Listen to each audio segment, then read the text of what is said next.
Non. Face au loisir, nous ne sommes pas non plus tous égaux. Ces inégalités sont d'abord liées au sexe. Il y a encore certains sports qui sont vus comme plus féminins ou d'autres comme plus masculins. Pour les sports féminins, on considère qu'il faut avoir comme qualité l'agilité, la souplesse, la grâce. Alors que pour les sports masculins, pardon, on privilégie davantage l'endurance, la force. Et encore aujourd'hui, même si les choses avancent, et heureusement qu'elles avancent, on peut encore, quand on est un garçon et qu'on décide de faire de la danse, ou une fille et qu'on décide de faire du foot, on peut encore être soumis à des remarques, à des insultes, à des jugements dévalorisants de la part des gens. C'est compliqué de faire face à ça, parce que parfois c'est des choses qui viennent de sa propre famille.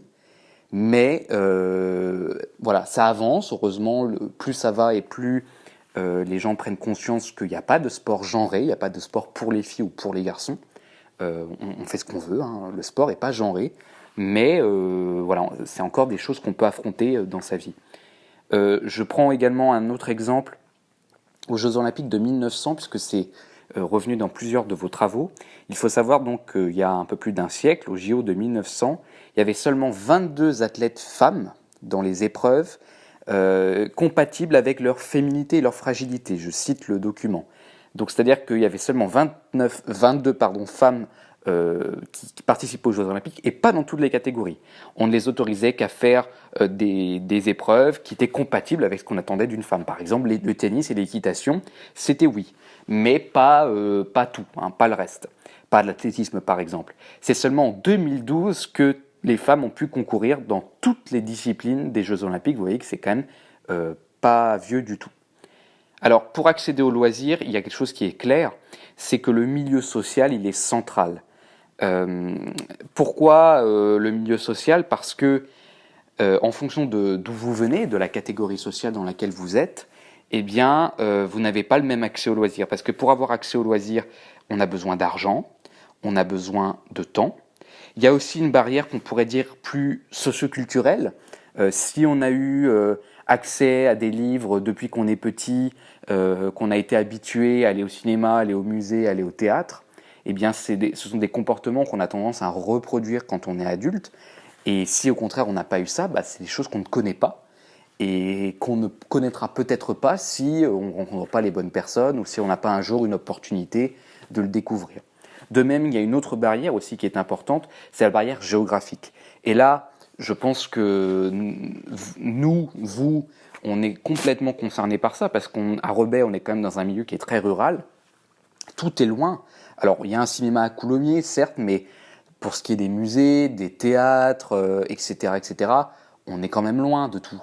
Il y a toujours beaucoup de routes à faire et on n'a pas forcément le temps pour ça, on n'a pas forcément les moyens, on n'a pas forcément le courage d'aller loin, etc. Donc, dès qu'il faut faire une sortie à l'école, au collège de Rebais, dès qu'on veut faire une sortie culturelle, c'est tout de suite loin et ça coûte tout de suite cher. Et c'est une vraie barrière, c'est une vraie barrière. Pour en revenir au milieu social, je voulais vous donner quelques chiffres. Il faut savoir que 82% des cadres supérieurs, donc j'ai expliqué dans une autre vidéo ce que ça représentait, hein, les gens qui sont les plus diplômés, sont allés au moins une fois au cinéma dans l'année, alors que seulement 53% des ouvriers.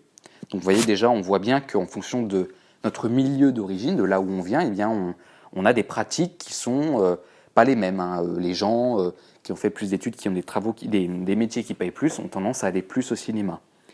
Alors, un autre sujet très important par rapport au loisir, c'est celui des vacances, qui était énormément traité dans le site que je vous ai indiqué. Il faut savoir que 40% des Français ne partent pas en vacances. Et là encore, les chiffres ne sont pas les mêmes selon le milieu social dans lequel vous êtes. Si vous êtes un cadre supérieur, 82% des cadres supérieurs partent en vacances. Seulement 47% des ouvriers. Donc 40% des gens, quand même, en France, ne partent pas en vacances.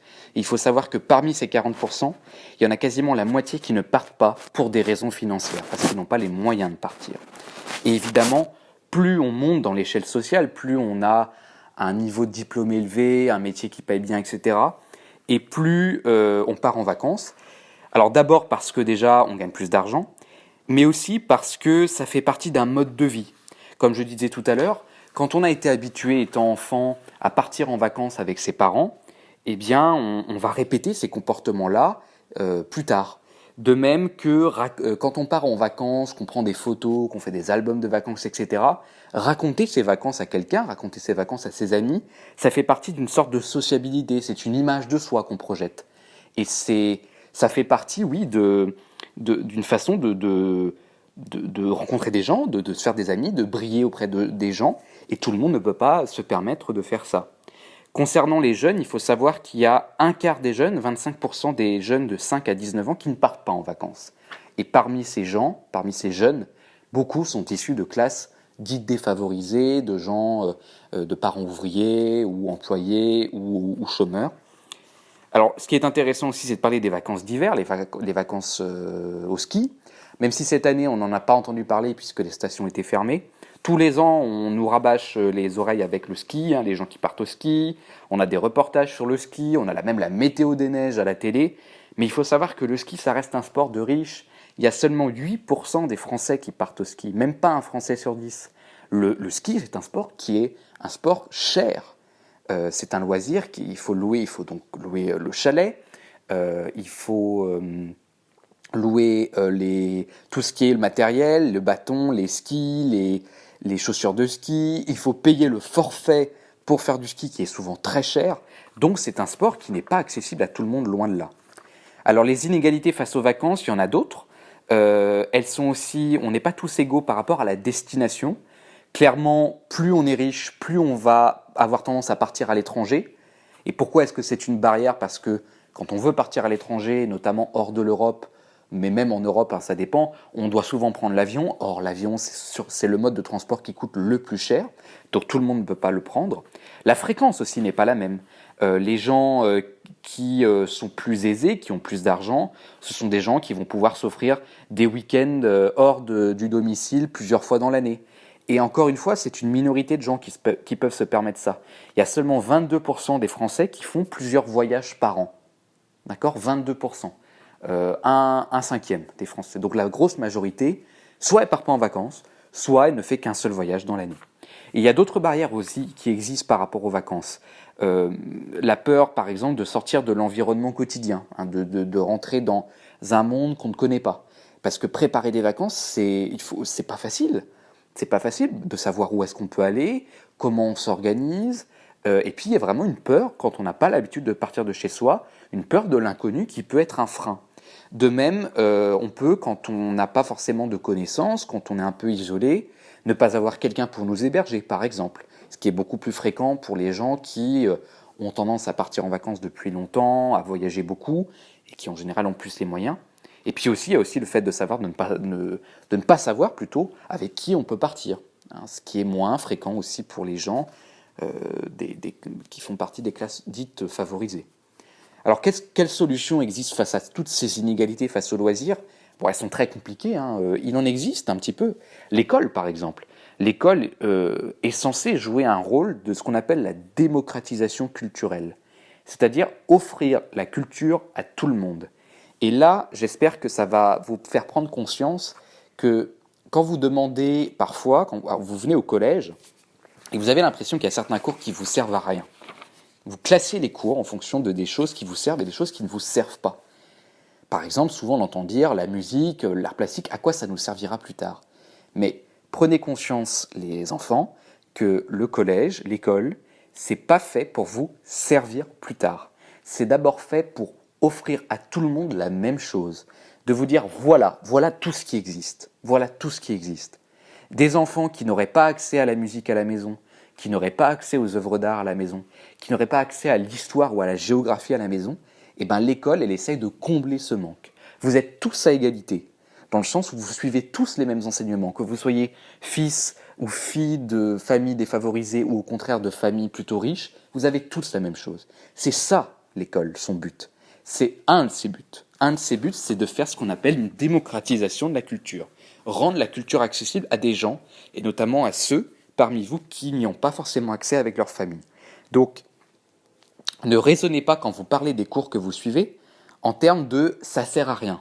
On a le droit d'aimer plus ou moins telle matière, c'est pas le problème. mais vous ne pouvez pas raisonner en vous disant ça sert à rien parce que c'est pas le but. On n'est pas là pour former de futurs, normalement, hein, on n'est pas là quand même pour former de futurs travailleurs, parce que dans ce cas-là, je sais pas, en français par exemple, si le but c'est de vous former à votre métier d'après, bah dans ce cas-là, les profs de français passeront leur temps à vous faire rédiger des CV par exemple. Hein, des curriculum vitae, les fameux, je ne sais pas si vous connaissez, les CV, c'est quand on explique pour un entretien d'embauche ce qu'on a fait dans sa vie, ses compétences, etc. C'est pas le but de l'école, et vous comprendriez pas qu'on fasse ça. Donc effectivement, c'est pas le but. L'école a pour but d'offrir cette ouverture culturelle. Pour les vacances, il y a des aides financières qui existent, il faut le savoir.